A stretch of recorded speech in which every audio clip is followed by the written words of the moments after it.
Alright guys, so here will be a video of some 150 scale hammers that I ordered off eBay. Sorry, there will not be an unboxing to these because the package that the sender sent out both had my address and his address written on it. So I just, as common courtesy to myself and to the sender, did not do a video showing the box or any of that stuff. So I'm just going to show you these hammers and kind of talk about them. I probably won't really go do too much of an in-depth review of them.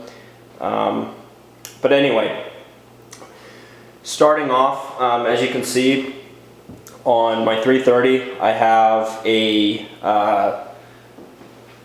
AtlasCopco, or I think that's how it's pronounced. I think, what is it, the 3100 hammer. Actually, I'll zoom into it and get it focused.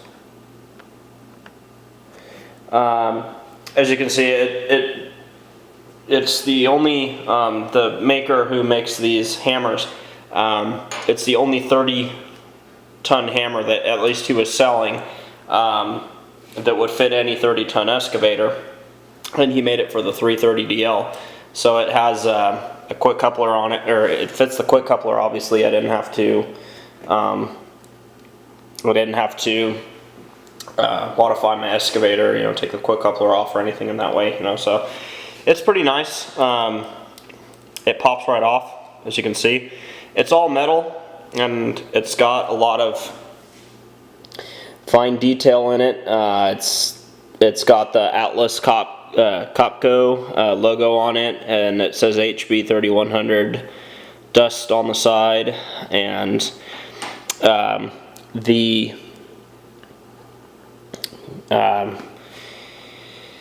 tip on it is not it's not interchangeable. It doesn't move or anything. It's just a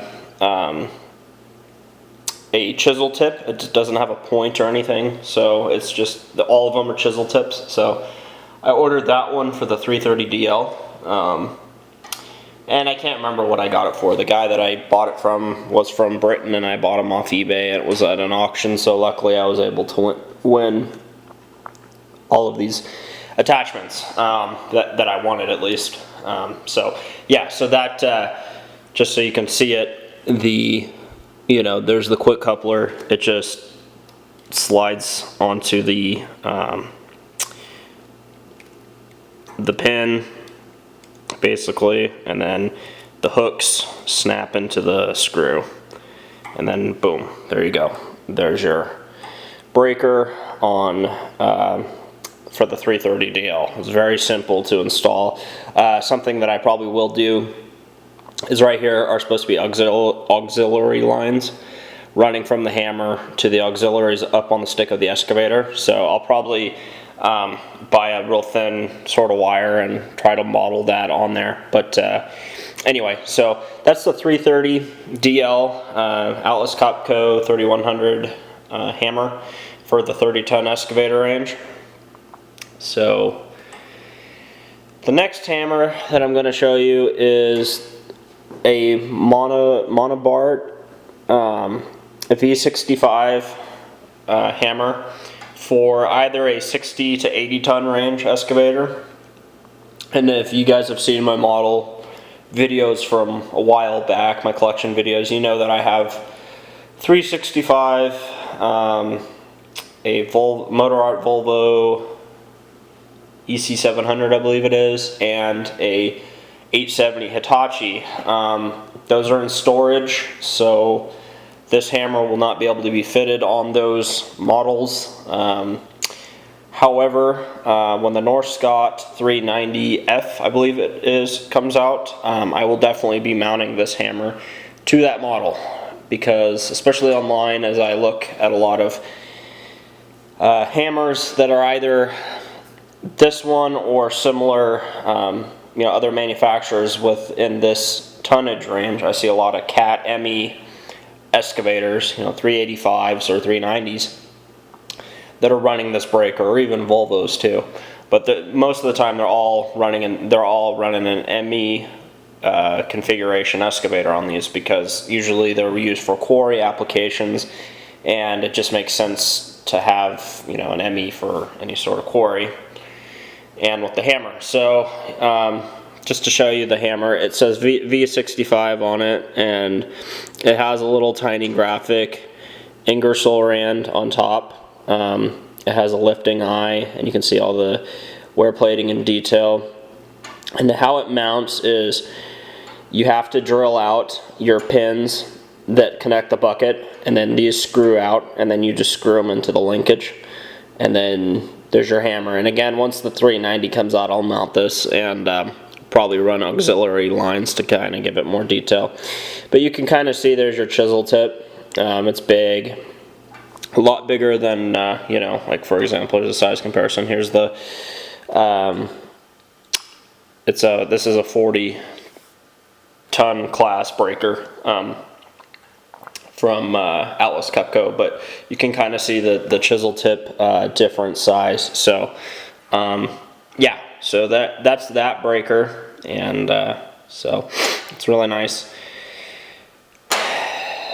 This, as you've already seen just a second ago, is the AtlasCopco HB4100, and like I said, this fits a 40-ton excavator, so it'll fit the Hitachi and any other 40-ton excavator model out there. The only one that really comes to mind right now is the Hitachi 470, which I have coming in the mail. So I will probably most likely mount this to that, at least for a while, and then, you know, I can always put the bucket back on. But I will.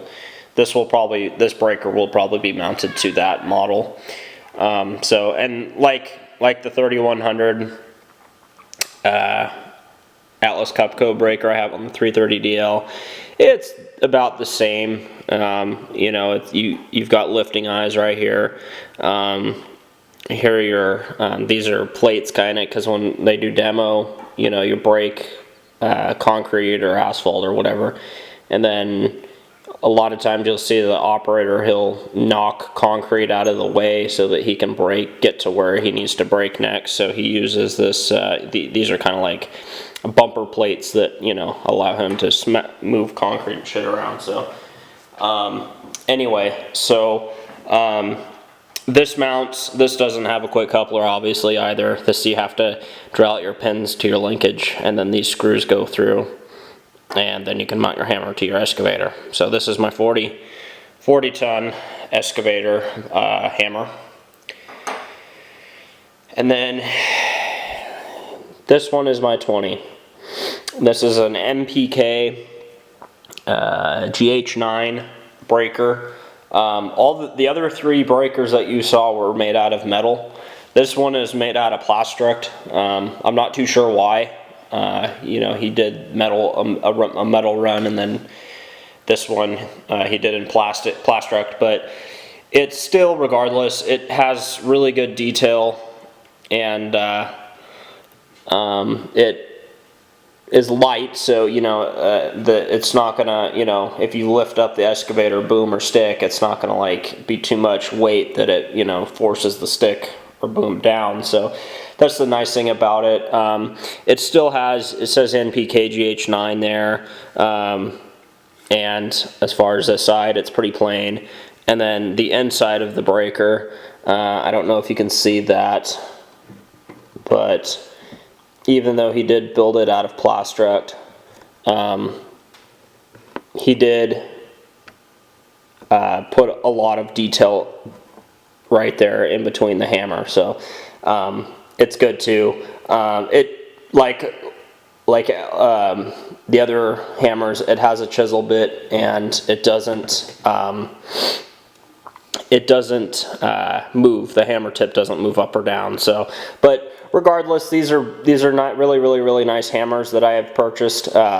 Hammers, especially being a heavy equipment operator myself, hammers is one of my favorite attachments to run for anything, whether it's a skid steer or a backhoe or an excavator. So I saw these on eBay, and he had multiple different, he had the green Monobarts, the AtlasCopcos, and he had the NPK hammers all modeled, and they were in various different, you know, he had 20 ton, 30 ton, 40 ton, and 60 to 80 ton excavator hammers for all of these breakers, or you know, for all these models. So I basically originally just bought the I bought the 330 and 320 hammers, and then I kind of decided, you know, I do have, you know, I might as well get a 40 and a 60 to 80 ton hammers as well for those machines, you know, just in case, you know, because once the bid ended, I didn't want to be something that I was kicking myself for not doing later on. So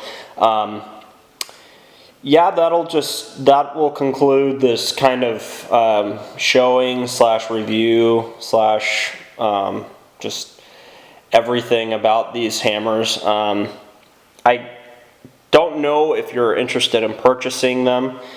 I don't know who would carry them. I know on Miniature Construction World, there's a contact under custom models. There is a contact where you can email somebody and try to have, you know, some of these hammers built if you wanted. But yeah, so you know, that would be your best bet to try to do it. You could always look on eBay too. However, I have not found them on there since since the auction is closed and I have bought these ones. So yeah, that will conclude everything. There will be an unboxing on the Hitachi 470 on Monday. I'm expecting it on Monday, so I will do a unboxing and a review, and if you guys want, I'll mount the hammer to it. You know, if you guys want to see what the 4100 hammer looks like on the Hitachi, then I will